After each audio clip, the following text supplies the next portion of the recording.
بسم الله بسم الله الأمن الأقدس سبحانك اللهم رب أستعينك بألوهيتك التي إنها هي ممتنعة فوق كل شيء إن تنصرن كل ذات ألف يؤمن بمن تظهرنه يوم القيامة ذات حجتك العظمى إنك كنت على كل شيء قدير. Welcome to the new season of our podcast on the history and teaching of the Baha'ism. In the previous session, we looked over the history of Baha'ism and how it gradually turned into a cult over time. In our quest for deeper knowledge of the history of Baha'ism, we are going to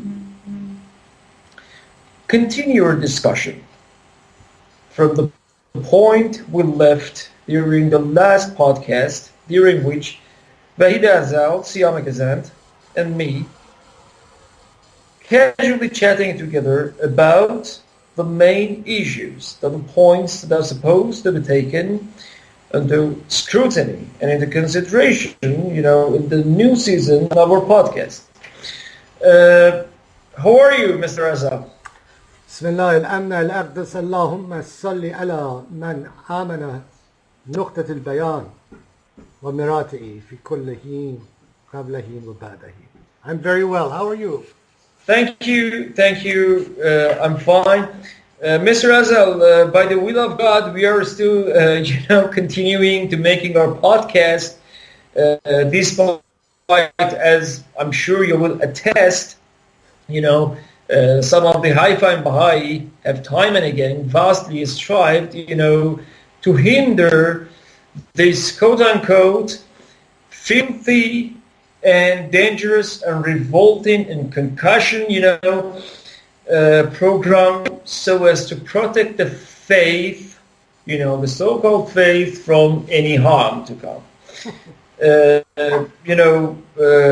Is it the faith they are protecting, or is it the corporation they're protecting?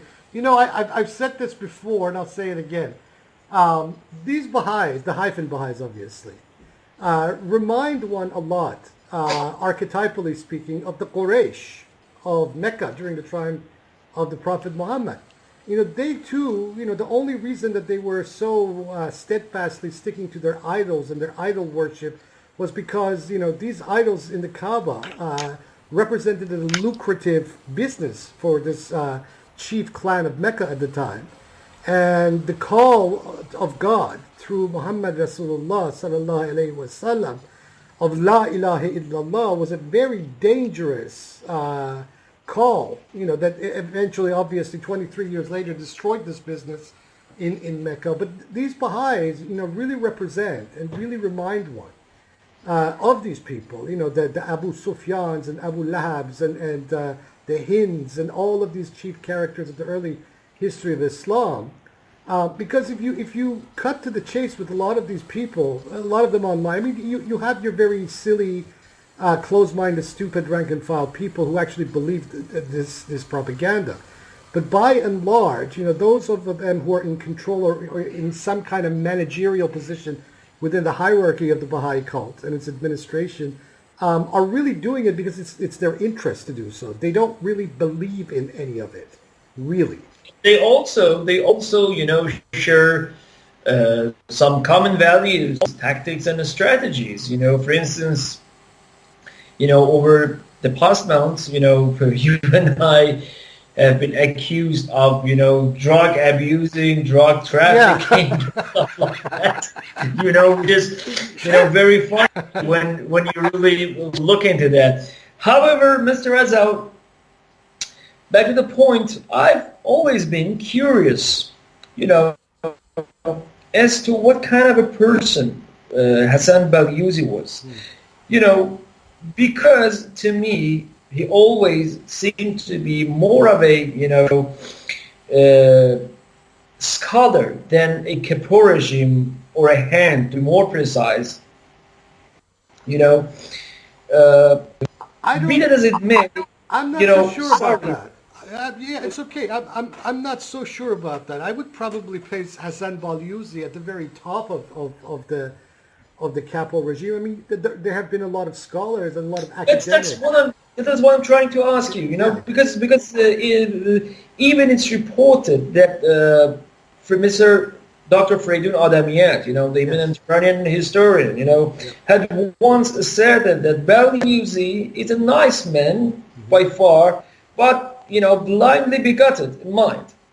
Be that as it may, you know, the documents and stuff, you know, recently disclosed and, you know, released from the CIA on the heinous 1953 coup against Dr. Mossadegh cabinet palpably depict that he had a hand, you know, on this really disgraceful anti-nationalist incident. He was in the BBC.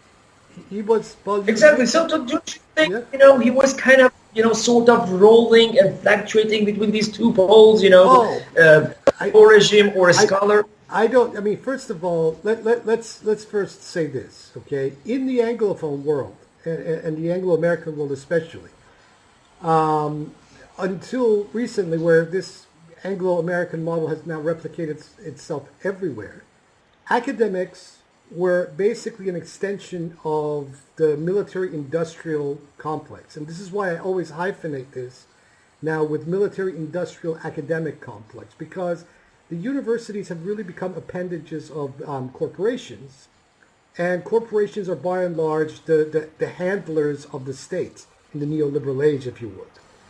And Hasan Balyuzi, when we go back to his career, we find that in the early 1940s, when the BBC Persian was first established by the British Broadcasting Corporation, which is essentially an appendage, it's the official voice of the British government, that Hasan Balyuzi was appointed as the head and the head spokesperson and commentator for the BBC Persian. So he had a role not only in the downfall of Mossadegh, he also was the chief voice that a lot of Iranians heard in Persian from the BBC Persian just on the fortnight or on the eve of the Anglo-Soviet invasion of Iran in August 1941. So he had a very deep involvement in that, at least from the BBC angle of it.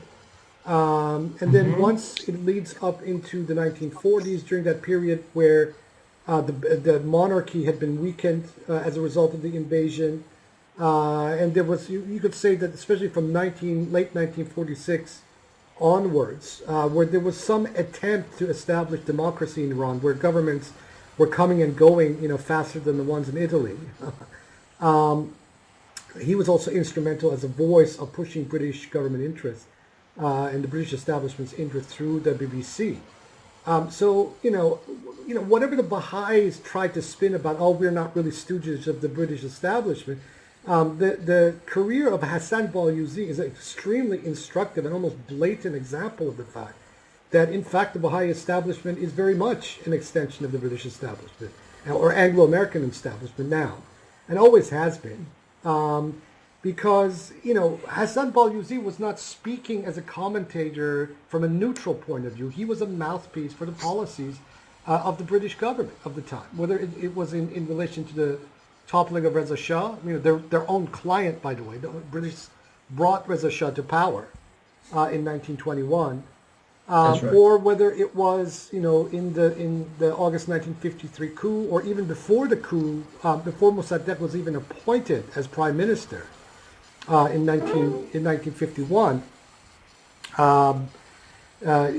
The British establishment had put its foot to the pedal of undermining Mossadegh when he and the National Front first introduced the oil nationalization bill, like about 2 or 3 weeks before he was actually officially appointed as prime minister.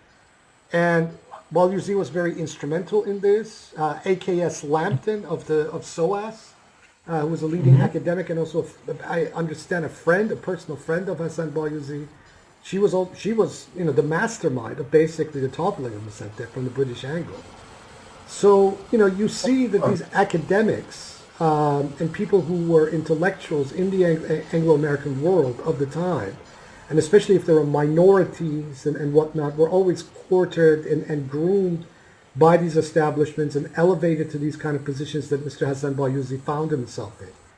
So, and Mr. Hassel, going a little bit earlier, just to give lovely followers, I'd like to say, because he was too young to attend a university in England, Hasan Balyuzi actually goes back to Beirut, and attend classes at the preparatory school of the American University, just like Shoghi himself. That's right. At the age of 17, while traveling to Beirut, he received a memorable welcome in Haifa, but Shoghi Effendi, the young guardian of the faith, appointed by Abdul Baha, or as we scrutinized during the previous podcast, actually concocted. That's an afterthought.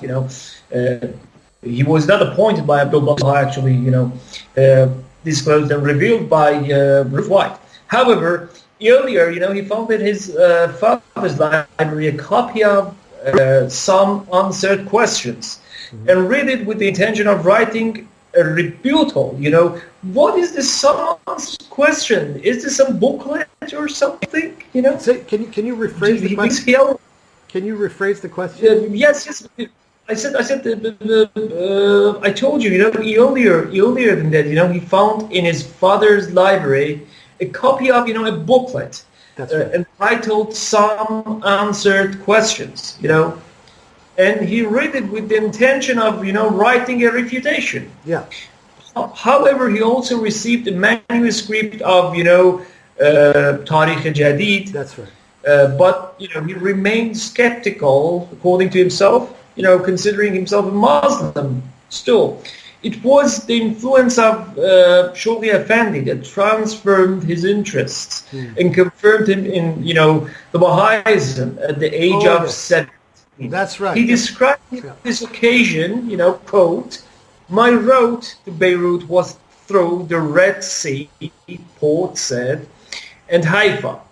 It was in the latter part of November 1925, and John Ebenezer Assaultment, Dr. Assaultment, I think Mr. Razak, he's talking about Dr. Assaultment, who wrote a book, on teachings of Baha'u'llah, the immortal author of Baha'u'llah and the New Era, lay mortally ill, in the old pilgrim house. His illness greatly occupied the guardian of the Baha'i faith," unquote. First, I took a look at this book, Mr. Razal, and found it very flawed. I'm talking about this John Esselman's monograph, entitled Baha'u'llah and New Area. Have you ever come across the book?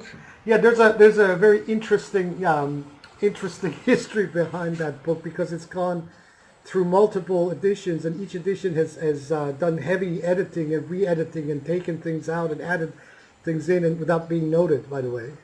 So that the very... Why in particular? Oh, like for example, some of Abdul Baha's prophecies about the Lesser Peace by the year 1953.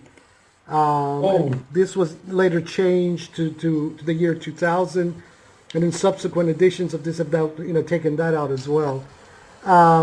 Yeah, I mean, look, Hasan Balyuzi, I'd kind of forgotten that biography of his, and while you were speaking it, I remembered again.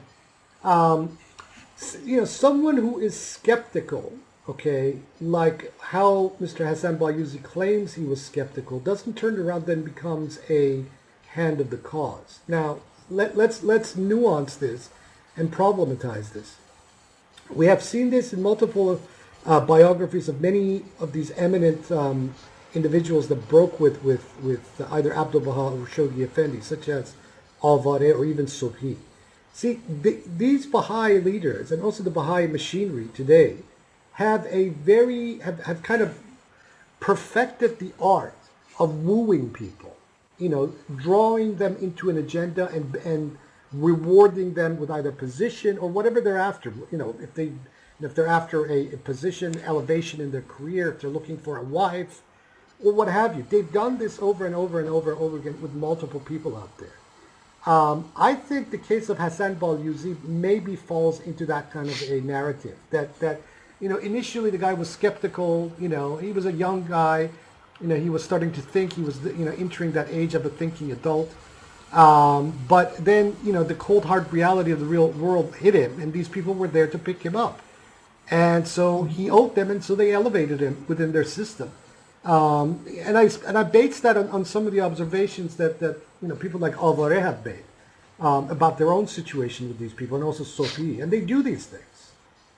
Because then quickly after that, after Beirut, when Balyuzi finally comes from Palestine and goes to Britain, he finds himself very quickly being elevated through this, this whole industry, this media, and this media industry that is very difficult to get into. I mean, he wasn't someone that started on the ground floor. He wasn't living in the shanty towns of London or anything like that. He's just suddenly very fast in the late 1930s, early 1940s, finds himself at the head of the BBC Persian section. And these things, and it wasn't because of talent, because obviously there were many talented people at the time, but he got the job. Go ahead. Because as you know, Mr. Azal, after completing his studies at American University, he went to the London School of Economics, That's right. Yeah. Postgraduate. Yep. Where he started studying diplomatic history with, notorious Miss Lambton, as you know. That's what I said. Exactly. The mastermind of the exactly. Persian Gulf states. He received, his Master of Science, back in 1935. He then studied, British public opinion on French, Franco-German relations, if I'm not mistaken, after World War I, for his doctorate, but was delayed by the difficulty of finding a suitable supervisor. And at this point, I don't think it's out of sheer coincidence, he finds Miss Lambton as a supervisor. As you know, she was far too busy to become a supervisor, to a doctoral student. It was at this time, that Shoghi Effendi, directed a warning concerning involvement in politics. Sure. This was a reply to an article that Balyuzi wrote in a Persian newspaper on the current political situation in Europe. This was an act that changed the direction of his life. As the Rizwan, 1933, Balyuzi was elected to the National Spiritual Assembly of the Baha'is of the Britain, and also to the London Spiritual Assembly. For over, 25 years, he devoted himself, to the progress of the administration of, this cult in the British Isles. Starting in 1936, he found himself working closely with an English Baha'i, his name just escaped my mind. Anyway, who had returned from America, to London. His name was David Hoffman. Hoffman, yeah. Hasan Balyuzi, yes, Hasan Balyuzi received approval. Actually, be Shoghi Effendi to work as an administrator, in the offices of the League of Nations in Geneva. That's against the law, because as I just mentioned, he was warned about being involved, being engaged in politics, being also advised to maintain membership with both of the National Spiritual Assembly and that of London, stating that this cooperation was greatly appreciated by all our English friends.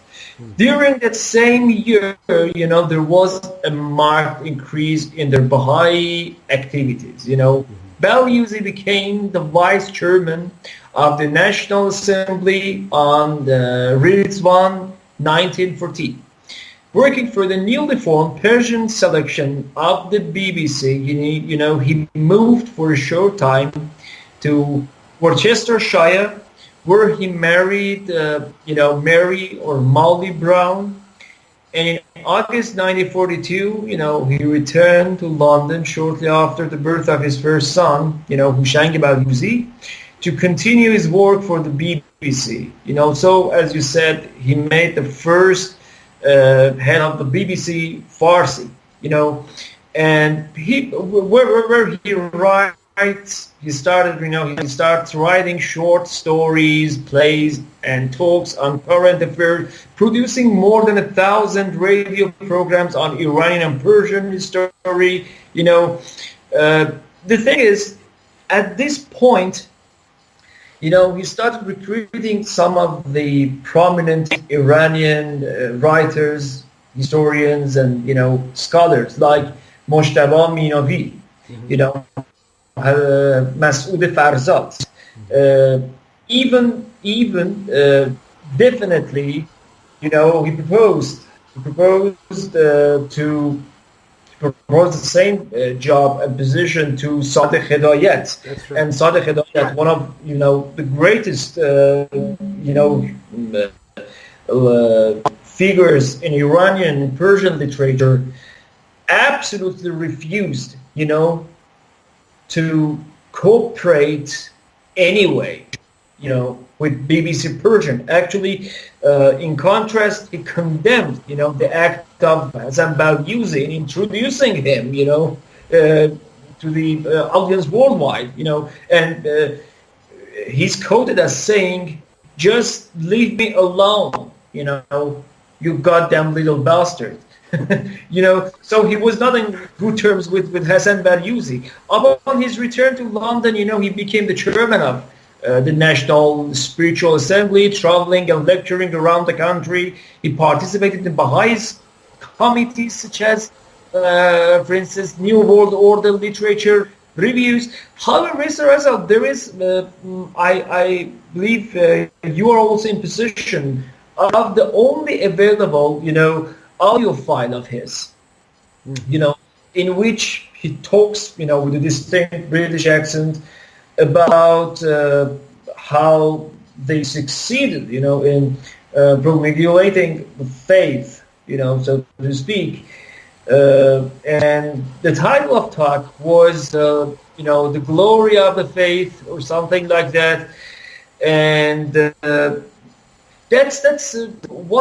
that is exactly what got me curious, because Hasan Balyuzi, as you know, back in 1938, published his first real work on Baha'ism, an essay on the life of Baha'u'llah. Later on, he himself translated the work into Farsi under the same title, The Glory of God, or Shams Haqiqat.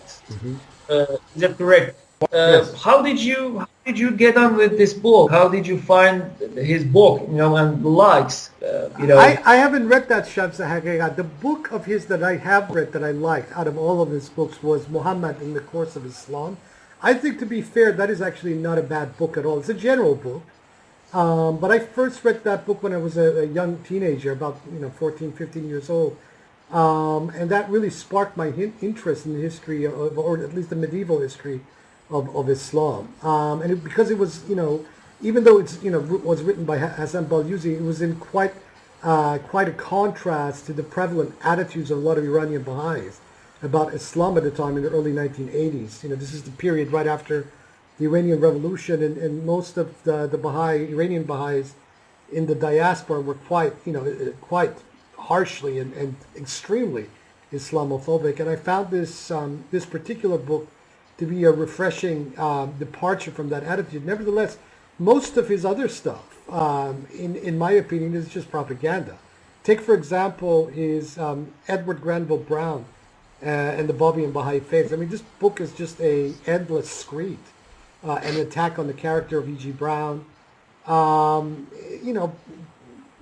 raising, hubris about the integrity of Brown as a scholar.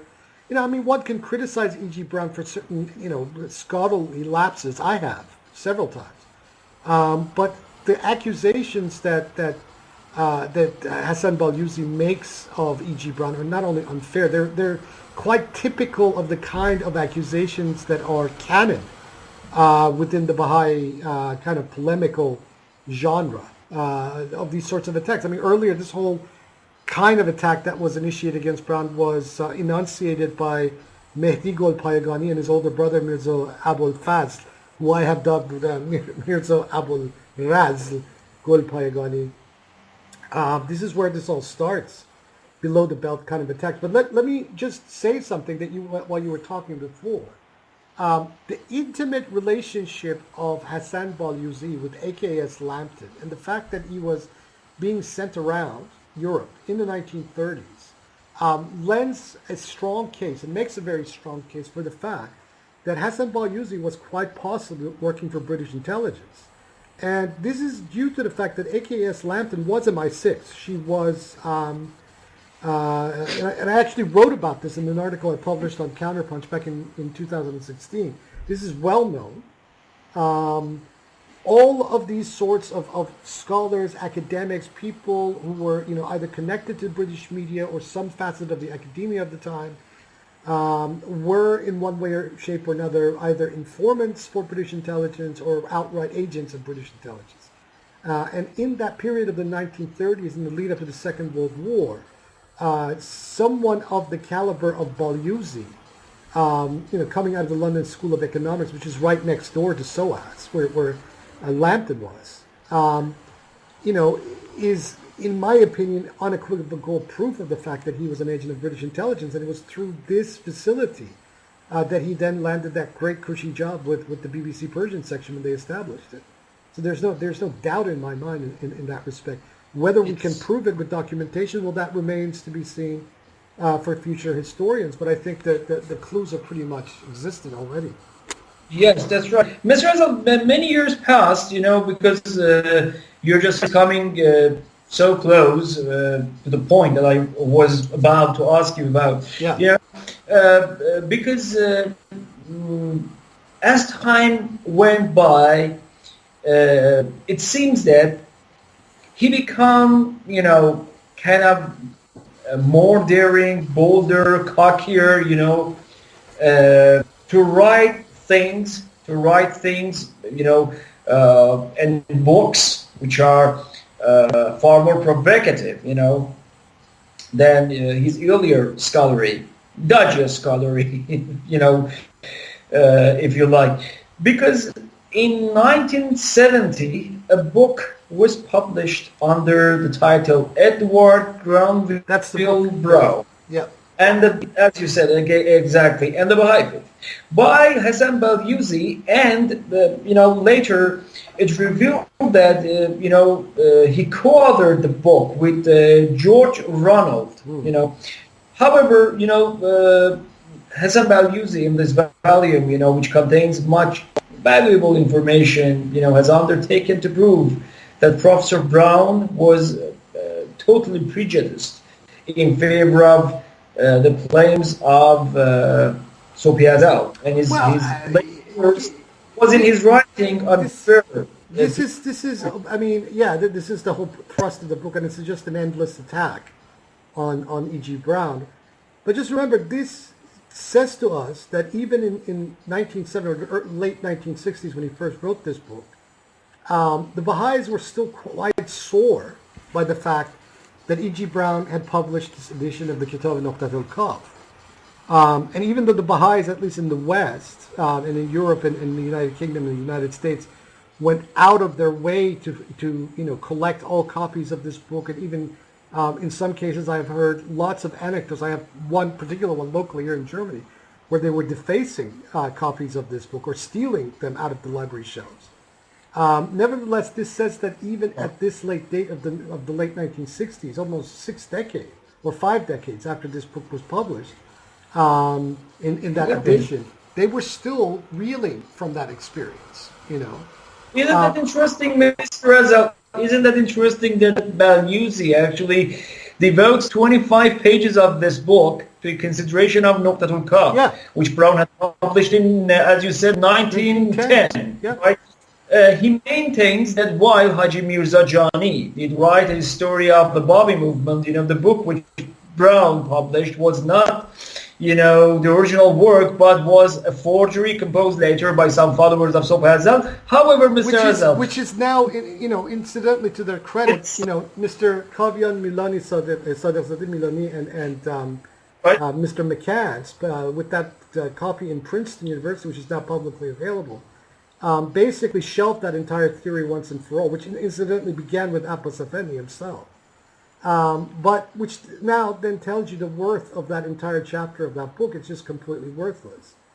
Because Mr. Hazal, I've got a very important question. Sure. Balyuzi specifically questions the authorship of the long Persian introduction to Nuqtat al-Kaf. What's all with the introduction? Well, the introduction. This is the intro. The Persian introduction of Nuqtat al-Kaf is a Persian rendition of the English introduction that is at the back of the book. That was written by E.G. Brown.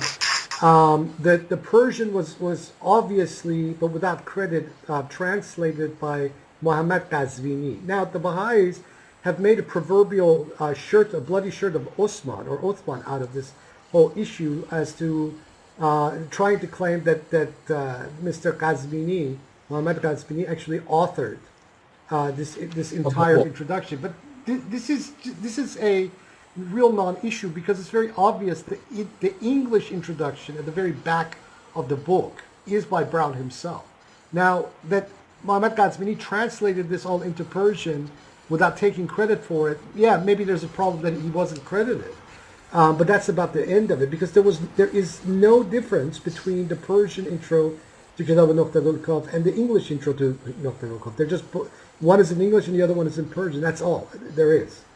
So it is evidently the purpose of such a questioner is to discredit the testimony of Brown to the point of Sobh Hazal by this is immediately when this book came out. I mean, the Baha'i propaganda machine put its foot to the pedal.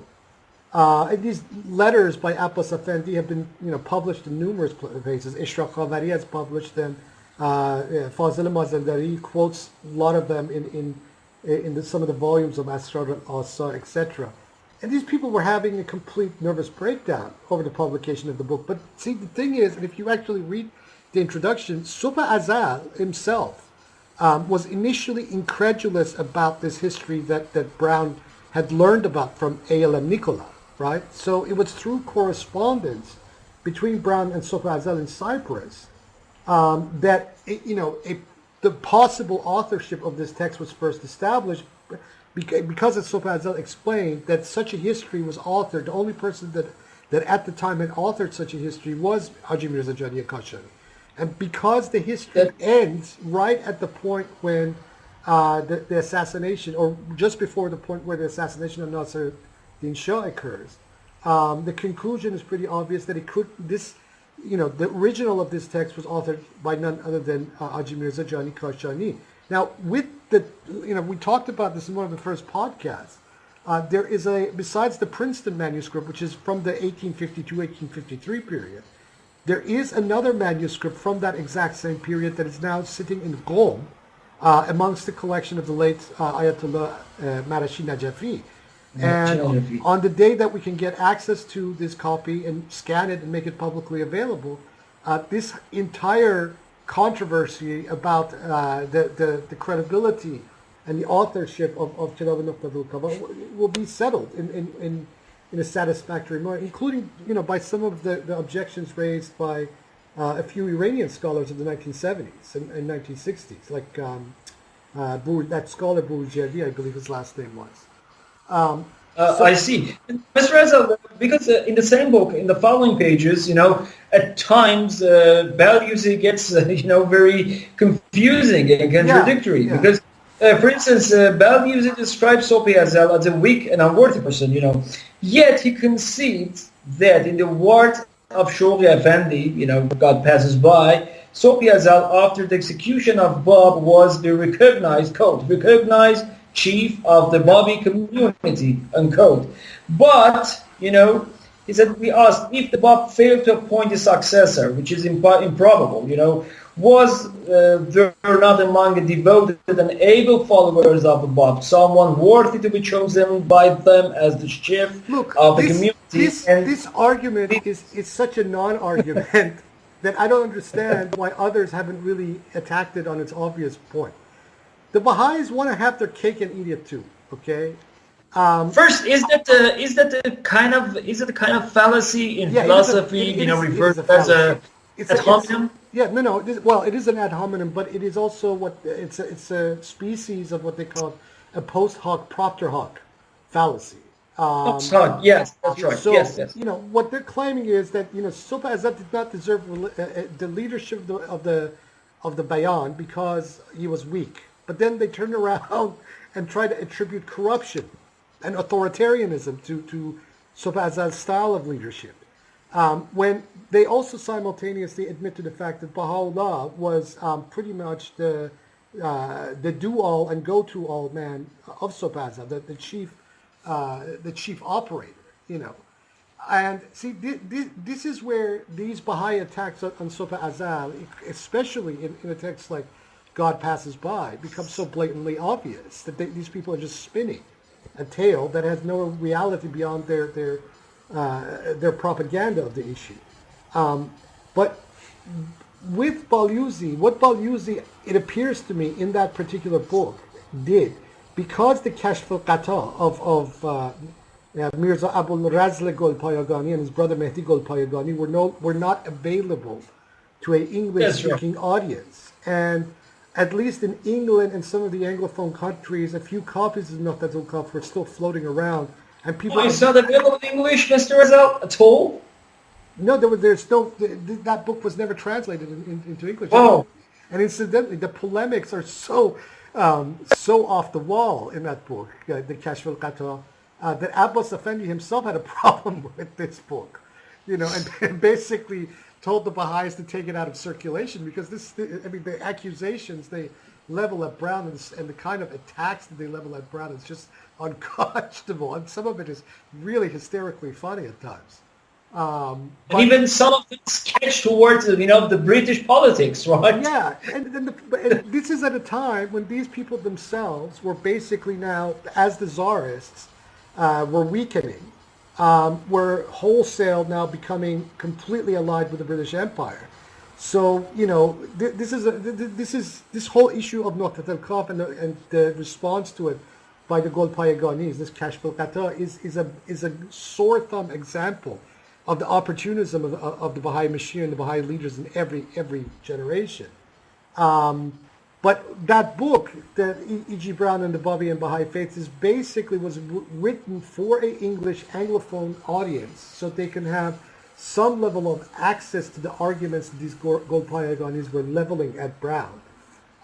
As fallacious as these arguments are, as below the belt as many of these arguments are, but my question is that someone of Hasan Balyuzi's stature, and he was pretty eminent in the British establishment at the time, as the lead spokesman and commentator of the BBC, what was it to him at that point to pen that book? I mean, obviously, he had read these texts, himself. He had a vast, huge library of his own. It kind of, pushes credulity to the breaking point that someone like him would pen a book such as this against E.G. Brown. I mean, it would have been better for his own legacy, I think, had he remained silent, about the whole issue, because this in itself, to me, proves that Mr. Hasan Balyuzi was a agenda-driven human being. He was not remotely interested in truth. He was not a fair-minded scholar at all. That because his agenda was with this organization, with this corporation that he was, or cult that he was a member of, that at that time, because these arguments and the long shadow of the Kitab al-Nuqtat al-Qaf still hung pretty long, even into the 1960s with the Baha'is, that he was compelled in the time to write this book as an attack against E.G. Brown, so that people would not go to Brown's text, the Baha'is especially, because just remember the appendices to the Tariq al-Jadid, which were widely available and were even being distributed by Baha'i book services, has a synopsis by Brown of the entirety of the Kitab al-Nuqtat al-Qaf, right? And Mr. Hasan, during your trip to London, something came to my mind, and I always wanted to take it up with you. And after this very moment, I've never, had the time, opportunity to take it up with you. So it's the first time. Because a really quick excursion, to the history, around 1914, to 1918. Yep. Lord Curzon, notorious Lord Curzon, and others in the British cabinet. As you know, Lord Curzon, was for a while, the England ambassador, to Iran. That's right. England, and he was working, to protect the interests of the Great Britain. Lord Curzon and others, in the British cabinet were advised, about the critical situation going on at Haifa. On the prompt intervention of Lord, Lamington, who immediately wrote to the Foreign Office to explain the importance of Abdul-Bahá's position on the dispatch, which the Foreign Secretary, Lord Balfour, on the day of the receipt of this letter, sent to General Allenby, instructing him to extend every protection and consideration to Abdul-Bahā, his family, and his friends. On the cablegram subsequently sent by the general after the capture of Haifa to London, requesting the authorities to notify the world that Abdul-Bahā is safe, and they are advised not to spur the protection the Abdul-Bahā family. Why particularly suddenly become so important to the British during this period, 1914 and 18, during the First World War, exactly, Because, for a multitude of factors, and I hope some future historian actually, does a study on this, because this is a very, very, very interesting case study. Number one is because it was becoming pretty obvious, even at that early point in the First World War, that the Russians, the Tsarists, that is, were beginning to wane. And so the Baha'is basically hedged their bets and threw it all into the British trove. This was already kind of in operation given Abdul-Bahā's trip through Europe and the Americas and Britain between 1911 and 1912, I believe. So effectively, Abbas Effendi became, and so just remember, it's not just Abbas Effendi, the leader, Abdul-Bahā.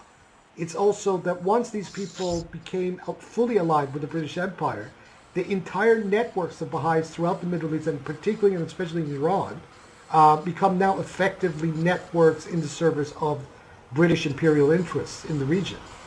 And we see this very blatantly, especially in the career of this Parsi British Secret Service agent in Iran, this Ardashir reporter, that Mr. Shahbazi has written quite extensively about. And this guy was directly connected to the Baha'i communities of Tehran and elsewhere, as well as being the handler, some believe, the British handler, Secret Service handler of Reza Shah.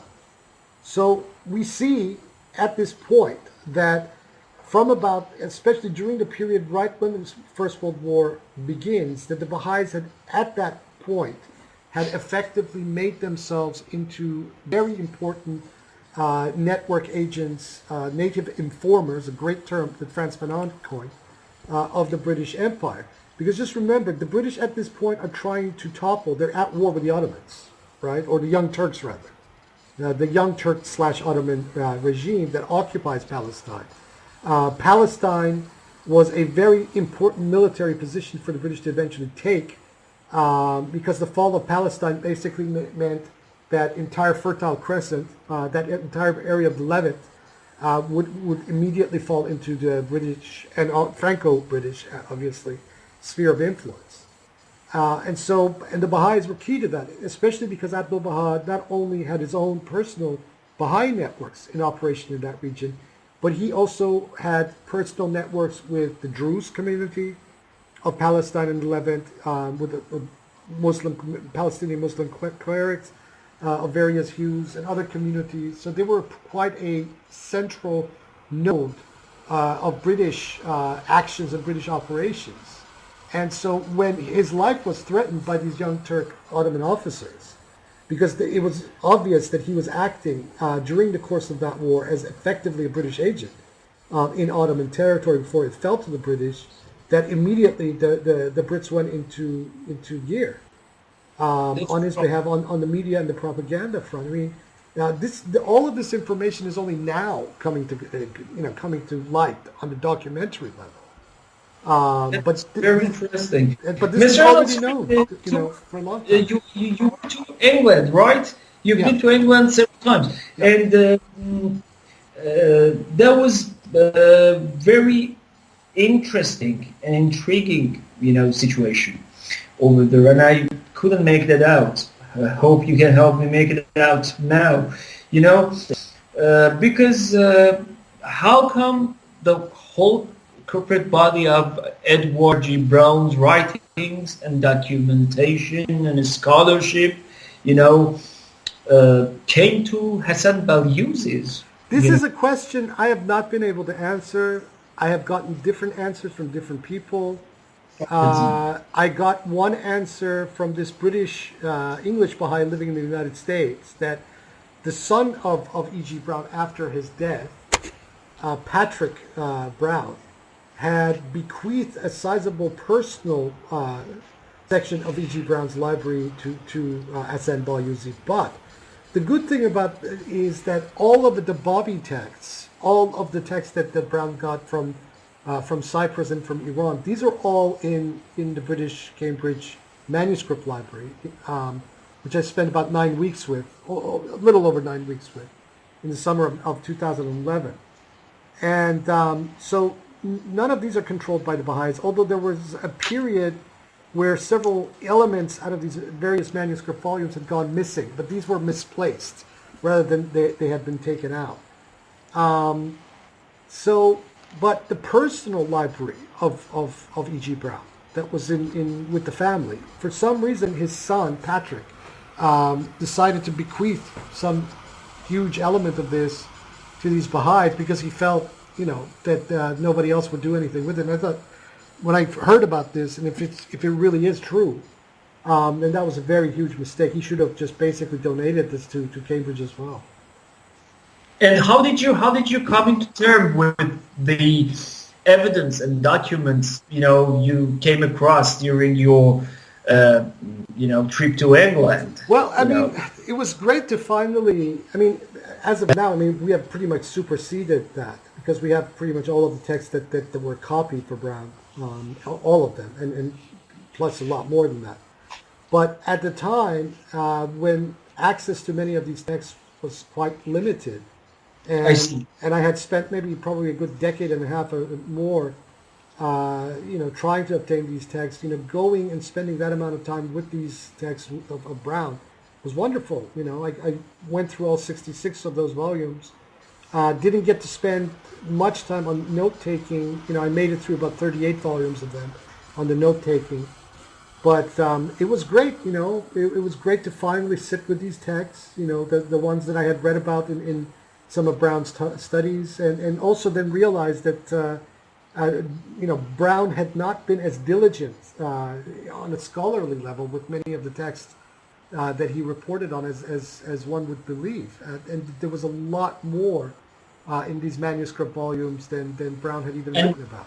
Yeah. Were you allowed to, take any copy or, At the time, they said no. They would allow you to take photographs of them, provided that there was a certain limit to the photography taken, and that the photographs being taken were not with flash, and they wouldn't disturb anybody over there. So I just basically left it. And then they promised that the university manuscript reading room and the foundation connected to it was considering digitizing most of these manuscripts in a few years, and we're still waiting for that. But that is neither here nor there, because at the very same time that I was there, I learned about the digitization of the manuscripts of the Princeton University Library that were all put online. And so that 47 volume that originally belonged to William M. Miller helped considerably for Axis of Mortis, and then the texts that have been coming out of Iran, and also since 2015 the entire codex from Cyprus itself. I mean, we are in a completely different ballpark now than we were even a decade ago. We pretty much have everything. There's still a few items here and there. For example, one of the works of the Primal Point that is very difficult to get is that the Baha'i seem to have like 4 or 5 different copies of, is the Kitab al-Ruh of the Primal Point. It was written in 1845, and it was written, most of it was written in on the trip, on the pilgrimage. This we don't have, but everything else we do have. And as far as the works of Sofa Azal himself are concerned, we pretty much have everything. The only thing that we probably don't have, which we believe may exist in at least one copy or more in Haifa under lock and key, is the single unity of the Arabic Bayan. This would be the 12th Wahid of the Arabic Bayan that Sofa Azal apparently composed, according to a letter by himself, while in Baghdad, but which was carted off by the Baha'is to Palestine when they were separated in 1869. Mr. Hasan, I just received, interestingly, a message from Mr. Yahyağa Khan Muradi, a historian, a PhD student in history, of Islamic era. He wrote to me that, quote, it didn't go away. Okay. Another fact, he wrote to me, please ask Mr. Azal, about his take on this. Another fact which should not be forgotten in considering the authenticity of Nuqtatul Kaf is that there is another manuscript copy of this book, as Mr. Azal noted, in the library of Princeton University, which had previously belonged to Dr. Saeed Khan. In a note, on page 35 of his book, Hasan Balyuzi states that he had known Dr. Saeed, whose probability was unquestionable. Dr. Saeed, Khamradi has stated that this copy of the Nuqtatul Kaf had been carefully compared with that published by Brown, and had been found to be in substantial agreement with it. Yes. Dr. Saeed did not consider his copy to be a forgery. It is indeed regrettable, that now after, several decades, when Edward Brown is no longer able, to defend himself, his competence as a scholar and even, the integrity of his character should be thus called in question. Because, some of them, he's also been accused of, using opium, adultery and stuff like that. Quite irrelevant. Whatever is the answer to that question, as if the Baha'is haven't done these things. I mean, the real story about Mirza Hussain Ali Nuri, Haba al-Afak, the hot, airy liar, manifestation of dog, as I call him, would make the days of our lives or 50 Shades of Grey look like nothing by comparison. This, that aside, E.G. Brown was a man of his era. E.G. Brown was a good scholar. E.G. Brown had problems, by today's standards, a lot of them. Like I said, he was not as diligent sometimes as some would think he is. But in terms of the actual points that he got correct, he was correct in assessing the overall situation between the Bayanis or Azalis and the Baha'is. And he wasn't the only one. The French diplomat and scholar A.L.M. Nicolas reached the identical same conclusion. Then there's August Strenston, who reached the identical same conclusion. There were others besides these people. The Baha'is, the Baha'is have pushed an interest. This is a corporation. This is a product. And the very existence of the Bayanis to these people has been a thorn in their eye, because it basically says that they weren't completely victorious over their rivals, whose authority they originally usurped. And then, so what this says about Mirza Hussain Ali Nuri Baha'u'llah himself is many volumes, and then the nature and the overall nature of his claims. But they have to attack E.G. Browne primarily as an internal narrative, because E.G. Browne, to any thinking Baha'i who ventures outside of the carefully controlled and contrived canons of Baha'i historiography, or hagiography rather, will quickly learn of facets of their own history that will then put them on a path that eventually leads them in a fork in the road, where they either leave this organization and realize that the whole thing is just a complete farce, or they buckle in and basically follow the agenda, knowing full well that the whole thing is a farce. And I put people like Mr. Keyvan Milani into that category, because Milani knows very well that the entire historiography of Baha'ism is a complete farce. He's read Milton, but yet he persists, because this is his family networks, his status, is all of this stuff.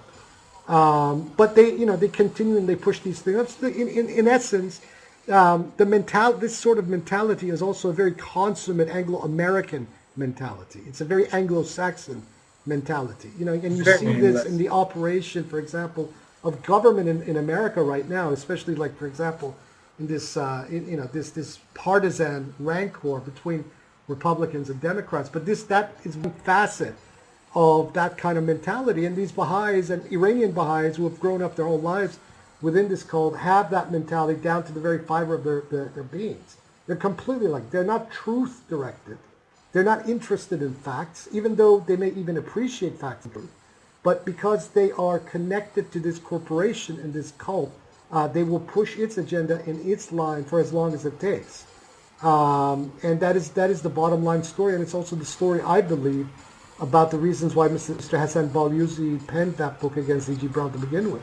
Because otherwise, Hasan Balyuzi was not a stupid man, and he had read all these things. No, he was not. He was not. And he would realize that, he was basically doing this for a very specific audience to dissuade them from reading and studying these works. Even though, by my standards today, E.G. Browne was dead wrong and got a lot of, facts and interpretations of things, a few, off here and there. But, my reasons are completely different from the reasons of the Baha'is advance. Theirs is completely sectarian driven, And, to come to conclusion, Mr. Azal, I'm going to ask you the final question. Sure. And I'm sure you're going to answer this with your always intellectual integrity and honesty.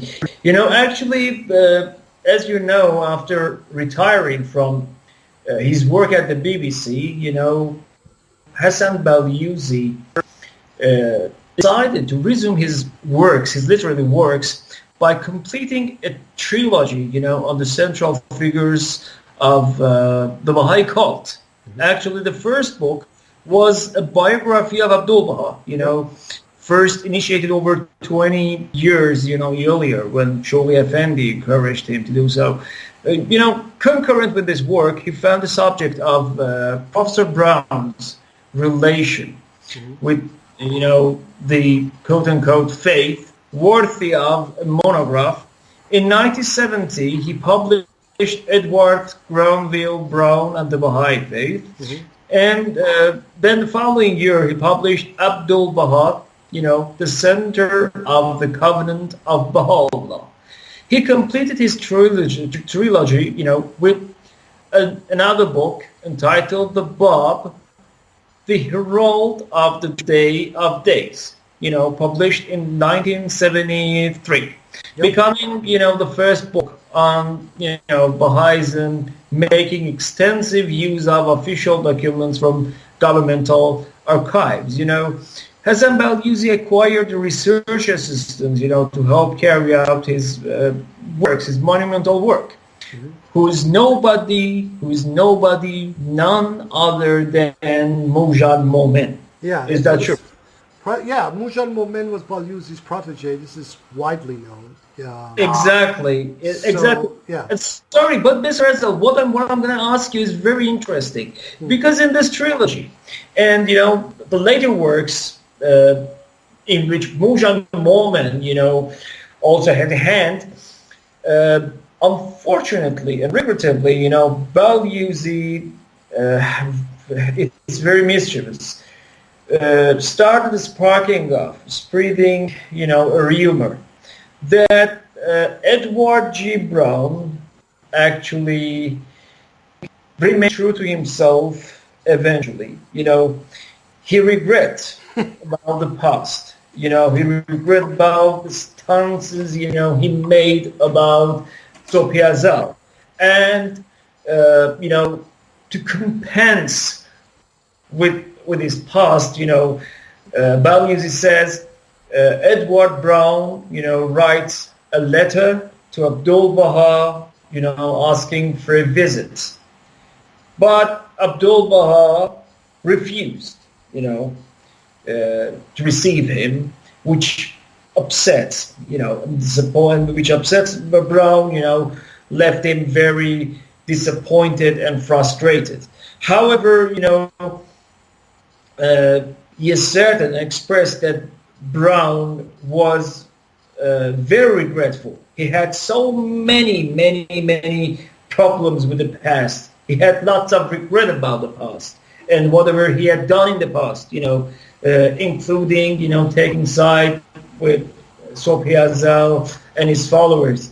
How correct, how authentic does it seem to you as a scholar? It's very fishy and phony. It's like a fairy tale. This is Baha'i delusions.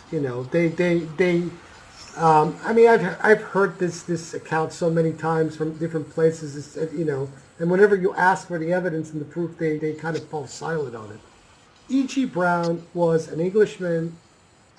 He was, I believe, connected to the Church of England, and was an Anglican, so he was a lifelong member of the church, and he makes his personal position, personal religious beliefs, quite blatantly obvious in some of his later works, that he was the son of the church.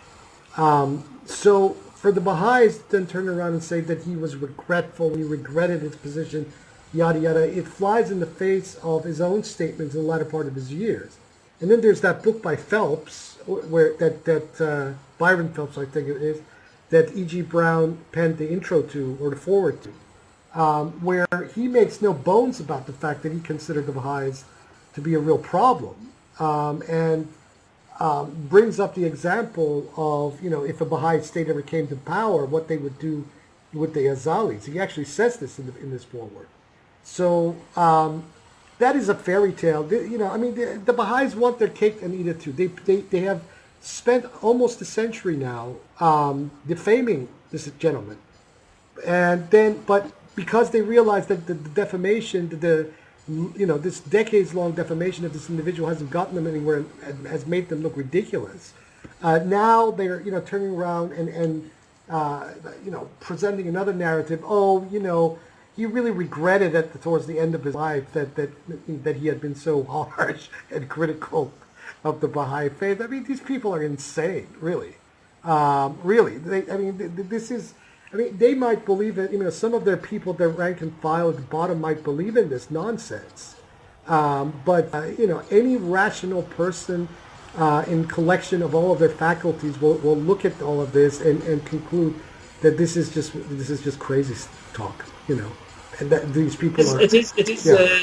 And Mr. Hazel, two more short questions. Why the Baha'i didn't completely do away with Brown just for a single phrase in which because he was too big a fish. They couldn't put a mitten on him in that respect. Brown, Nicola was a diplomat. These were protected individuals by their governments. Brown was protected by the academy. He also had very wide connections and networks within the British establishment himself. Within I believe it was the Liberal Party at the time. So Brown was not a small fish by any means. So they couldn't, they could attack him. They could attack his integrity, his scholarly integrity, pen that work by, like the one by Mehdi Golpayagani and his brother Abu Razl Golpayagani. But they would not.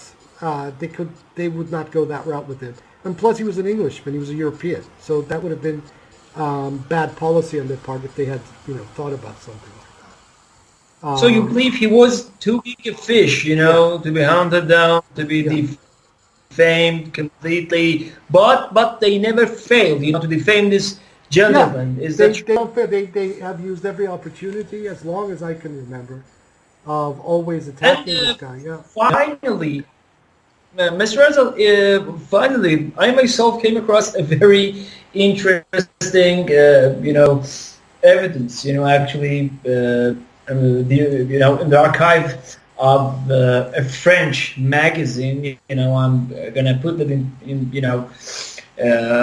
the podcast. Sure. I'm gonna, show it to you because we know that for sure. That according to multiple resources, Abbas Effendi, had once, certainly, at least once, made a profited claim, and therefore, during his trip to the West, a French magazine introduced Abdul Baha, to its readers as a new prophet, actually, and I'm in position of, that particular volume, and Hasan Balyuzi, in his book, in his biography of Abdul Baha, he strived, enormously to clear the things up, to wipe the story up, to spin the story, and he is trying to say that that was not the case, that was so ignorant of the Europeans, to call Abdul Baha prophet. This accusation was also made by the partisans of Muhammad Ali. What's his name? Qadamullah, sort of, in a not so veiled terms, actually state that some sort of claims were made by Abbas Effendi. Others have also asserted the same. Qazvini said, kind of alluded to this, etc. So it wasn't as if the Europeans were making this up. And also remember that before his falling out with Abbas Effendi, George Khairullah himself had been marketing Abbas Effendi in America as a new prophet, as the return of Christ. So, as a new prophet. Yeah, he was. Exactly. And by the way, Razal, the journal called Le Petit Journal, Le Petit Journal, and it's marked with a picture of Abdul Baha preaching for the people of Akka. On the picture, it reads, Le Nouveau Prophète d'Islam. It's very obvious, and I'm going to send you this picture. I believe, Mr. Razal, if I were a Baha'i, I would say, well, there is no way out, I should, hold my hand. I should, put the knife down, and, put my hand on my head, without any other resistance. Abdul Baha made a claim, at least once, for a little while made a claim, and there is no way, to deny that. Because it is also interesting to know here Abdul Baha supporters, and entourage, as well as, his devoted friends, once tried enormously to make a comparison, to make an analogy between Abdul Baha, and Jesus Christ. Yes. Yeah. And he was not very pleased and satisfied with this analogy, because maybe, he thought very highly of himself, too highly himself, to be considered the return of the Christ, or for some other reason, at least unknown to me personally. But to finalize this episode, I want you to tell me, Mr. Razal, your general take on Baha'i scholarship, initiated, and founded by this very Mr. Hasan Balyuzi. So, can we say, at the end of the day, Hasan Balyuzi is not that important. Hasan Balyuzi, yes, he is, in principle, he could be regarded as a historian, but this scholarship he carried around is certainly fully biased and judged. Yes, it's completely, well, from my point of view, it is worthless scholarship because it is hagiography, not real scholarship. Like I said, his book, Muhammad in the Course of Islam, I am willing to give him that book because it was a good book. And I've read it a few times and I have very fond memories around that book. But by and large, Hasan Balyuzi's scholarship is completely worthless. It really is. And it really is, right? Yeah, it is completely. So anything that comes out of Hasan Balyuzi or the protégés that he produced, such as Moojan Momen, in my opinion, kind of follow the same track. I mean, Moojan Momen's scholarship is a joke. It really is. I mean, that he has gotten away in what sense? Well, I mean, look at some of the recent stuff that he's been putting out on the Iranian constitutional revolution. I mean, this stuff is just completely laughable. But it is a testimony, and not a very good one, to the Anglophone academic journal scene, that they continue to publish this individual without any proper scrutiny, while others, who are putting more critical material out there are being turned down. For instance, are you talking about the inappropriate, stuff he put out in his monograph on Shia Islam? Well, Shia Islam? His book, the Introduction to Shia Islam, is an okay book as a general survey. Certain people, even, I'm not talking from people who are from the point of view of believers, but from people who are critical academic historians, have some problems with some of the takes of Moojan Momen on Shia history. Like Sean Anthony, I think there was an article or in one of his books about the Keyvan movement, one of these early Qullat Shia sects, rigorously criticized several of Moojan Momen's sides on the history of the Keyvan that he puts in Introduction to Shia Islam. And there's numerous other examples to that. And once you come to the end of that book and he starts to cover the period from the 19th century and then going into the 20th century, the biases are very glaring, a more even hand. A more even hand would have written those chapters very differently, and probably a lot more critically, so it's from citing multiple sources, multiple points of view.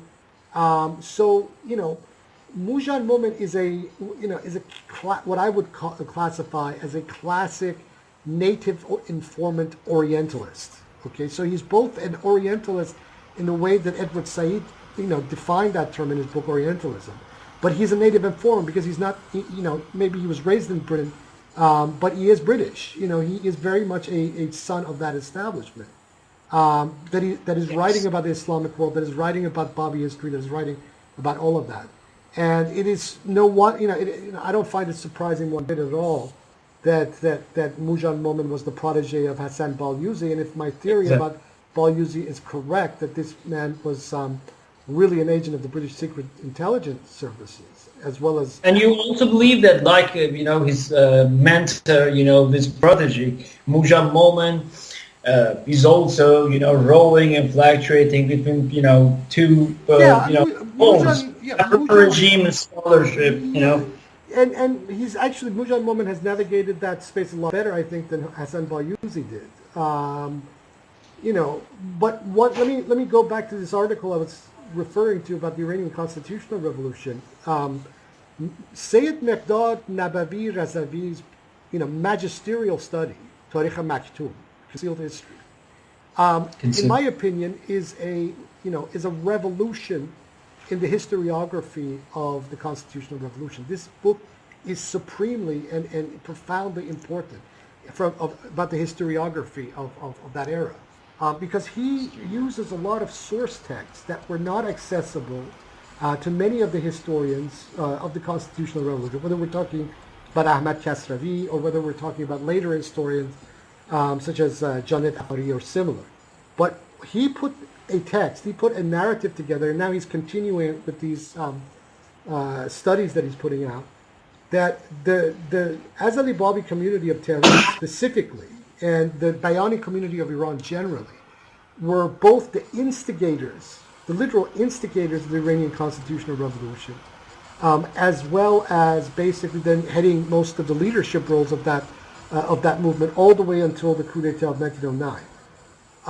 This has been a very problematic narrative for the Baha'is to stomach. So even since the time of Juan Cole, they have been trying to assert that they played a central role in all of this as well. And there were all these individuals who were Baha'is, and they also were part of the various anjumans of the era and got elected to parliament. But the actual historical texts, the actual source historical texts, prove otherwise.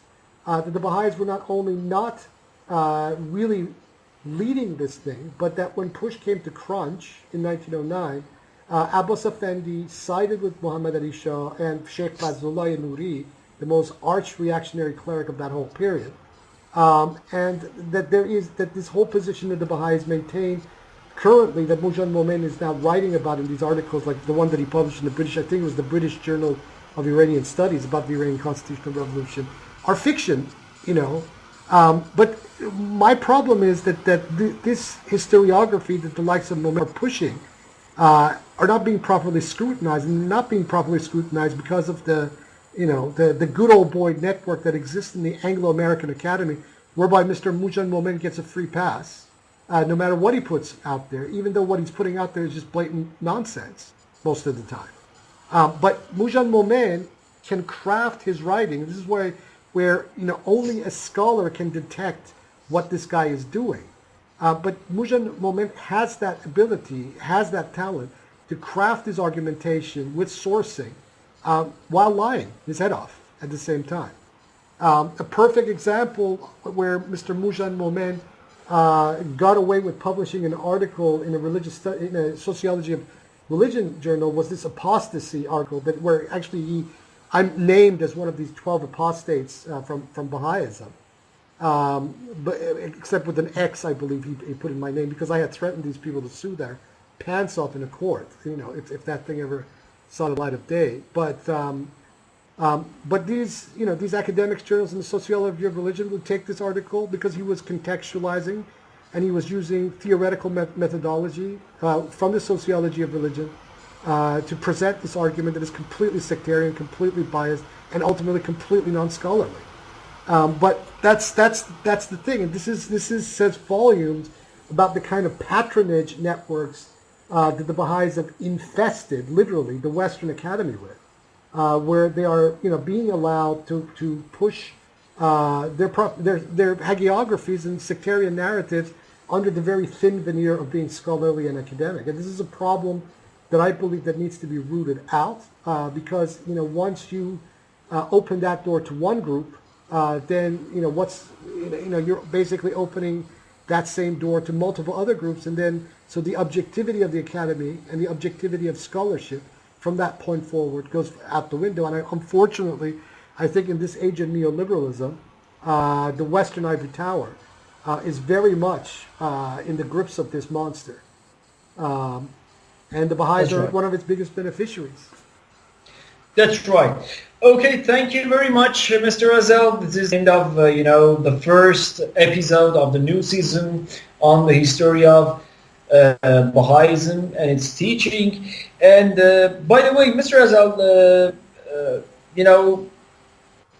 a lady, Mrs. Masoumi, Maryam Masoumi, she's got a master's degree in logic, in philosophy of logic, and also studied in Hausa. Mm-hmm. She wrote something to me, and she asked me to take it up with you as well.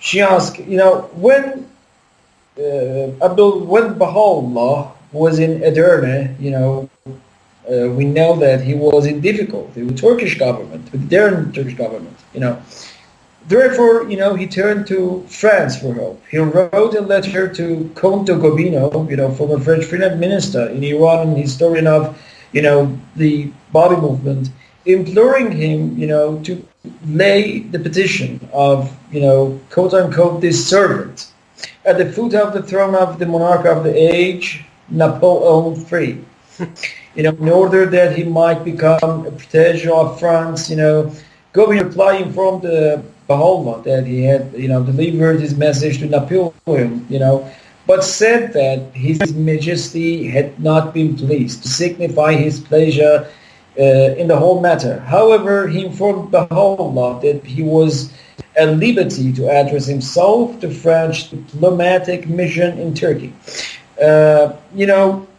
Maryam asked Mr. Azal, how do you assess Baha'u'llah's Loh Sultan and his other letters, allegedly made to Muslims at the time? This is comedy. First of all, I don't believe that any of these letters ever reach their destinations. The tablet to Napoleon III is post-dated, so Baha'u'llah predicts in this tablet the fall of Napoleon III after it already occurred. And so on and so forth. And also remember, these people are prisoners at the time. They're prisoners of the Ottoman that have only recently arrived from this sectarian bloodletting that had been occurring at Edirne. And all of a sudden, they find themselves, and Baha'u'llah's partisans had murdered the Bayani, this is such as Abu Wahid Sayyid Muhammad Isfani, etc. So these people were under tight observation at the time of the Ottoman authorities. How was it that Baha'u'llah was able to send all this correspondence out of Acre, in Ottoman-controlled Acre, a prison city, all over the world, to these potentates and popes and sultans and shahs, etc., without these people controlling his correspondence? So it doesn't. So and what evidence do we have? From the receiving end, whether from say the French government or the Pope or even the Sublime Porte, the seat of the Ottoman government in Istanbul, etc., that these correspondences ever reached their destinations, But this is like everything else with the Baha'is. They make a proclamation and then weave a fictitious historical narrative out of it, and then spend decades and a century even trying to convince the world of the fact of this occurrence, although there's absolutely no evidence to that end at all. And in fact, the evidence that does exist actually shows that it's the opposite of what they say. And a perfect example of this that hopefully we will talk to with Siyam Akzan is the knighting documentation of Abbas Effendi. I mean, a lot of us were saying for decades that, And Mr. Edsel, I'm not sure if you're in agreement with me or not, but, my personal assessment is, I can tell you that in my position, as a philosopher of mind and, neuropsychologist, that it is, a common characteristic of, megalomaniac people like Baha'u'llah or, some central figures in the current regime of Iran, to make big claims, to write letters, and deploy them, to important figures, to presidents, to the kings, monarchs, all around the world. It's a very common characteristics of these people, who who are very full of themselves, Yes, but with not very much to show for it, I might add. What is that? Sorry? But with not a whole lot to show for it, other than oh yes, with a lot of bullying and a lot of a lot of hot air and a lot of ostentation and showmanship in Hollywood. Go ahead. That's true. That's true. Okay, thank you very much indeed. Hope we catch with Siamak. Inshallah. Hopefully, inshallah, we'll catch up with Siamak, to continue our discussion, in the next episode about the critical subject of Abdul Baha'i's knighthood by the British Empire. Thank you very much. Thank you. I wish you a very, good day or night. Bye.